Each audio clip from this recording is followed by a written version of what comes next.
let's start out with the Bengals. I mean, I Yep. think it's pretty clear the Bengals are one of the youngest teams in this division. They let a lot of their veterans players go during the offseason.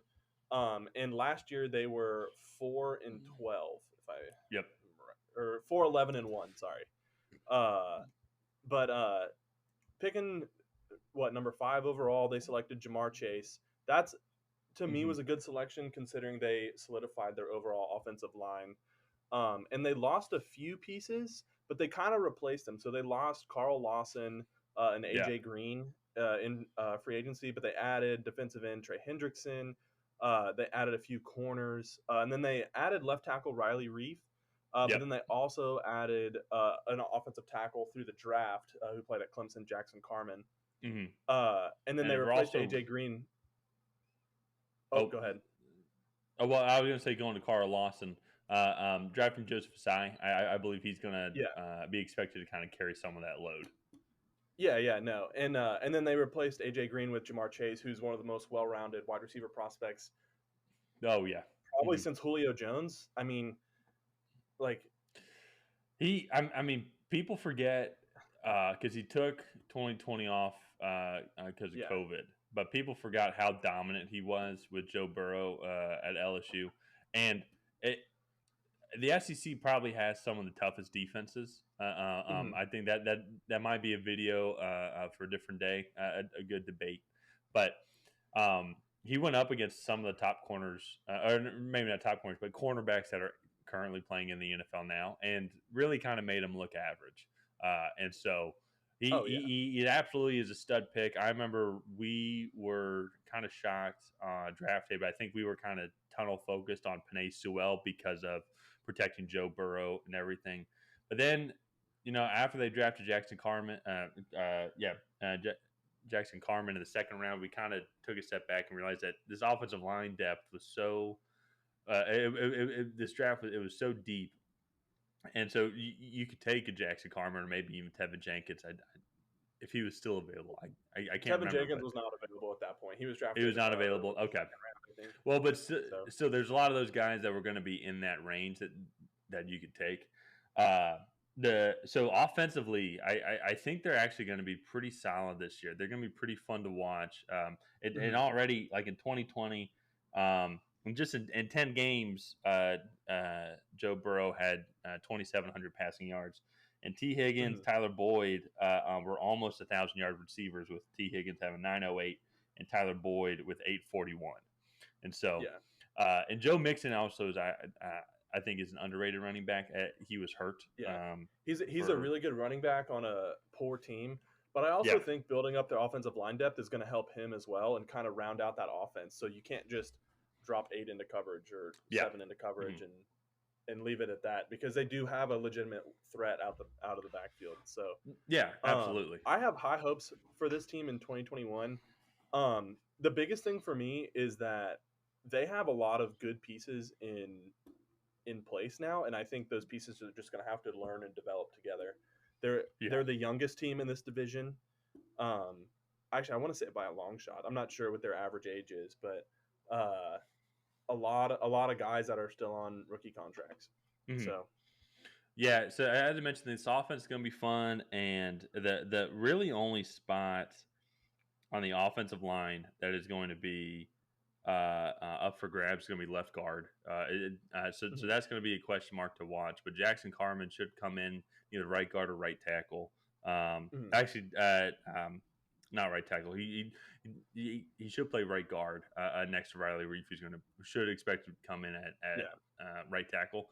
The issue is for me with the Bengals, and the reason why I think that they're only going to win 5 or 6 games this year, if not less, it's going to be their defense.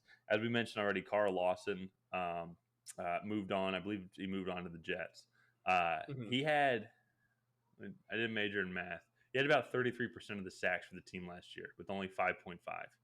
And the Bengals only Yeah. had 17 sacks total. So they, uh, uh, as I mentioned already, they're hoping that this draft that some of these young guys, and they're kind of bolstering up their defensive line. Because they have one of the weakest rushing defenses in the league. They have a pretty decent secondary, pretty decent secondary. So Mhm. they could. Sorry about that.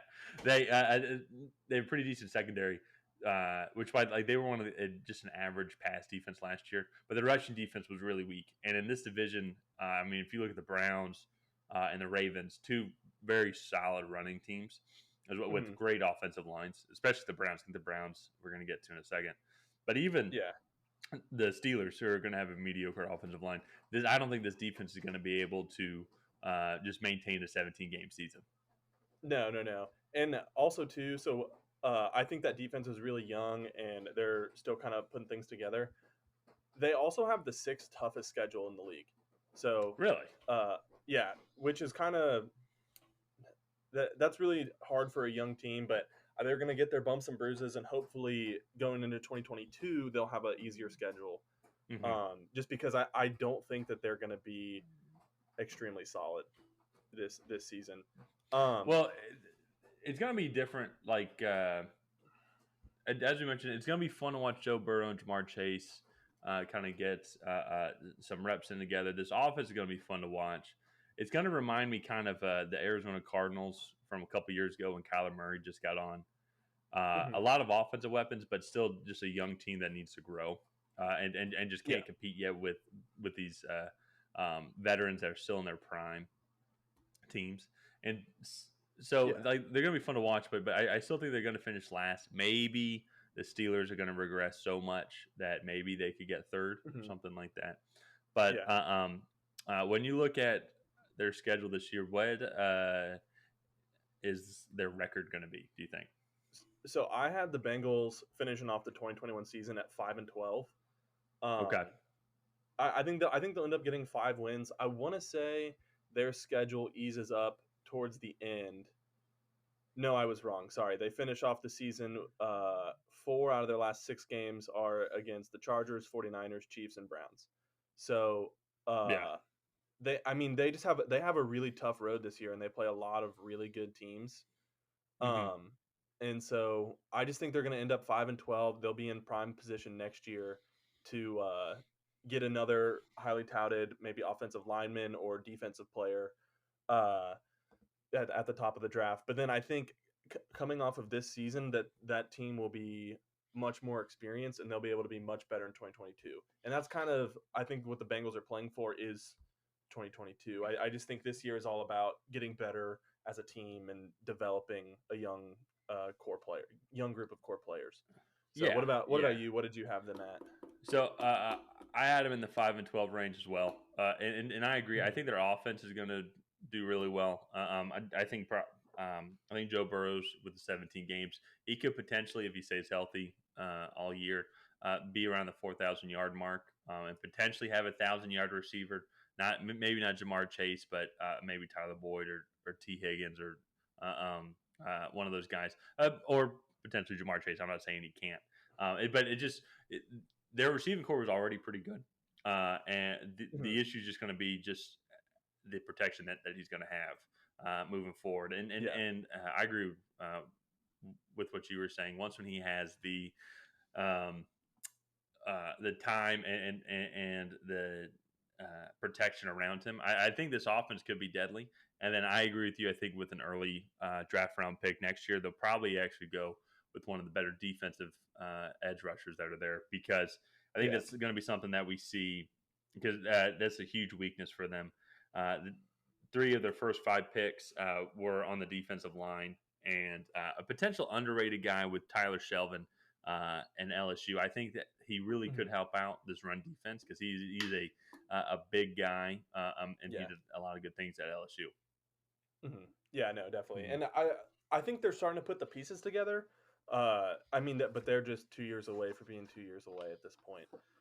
Yeah, Just with such a young squad, and I think eventually they will be good. It's just going to take them a season or two to get there. So yeah, I agree. so yeah.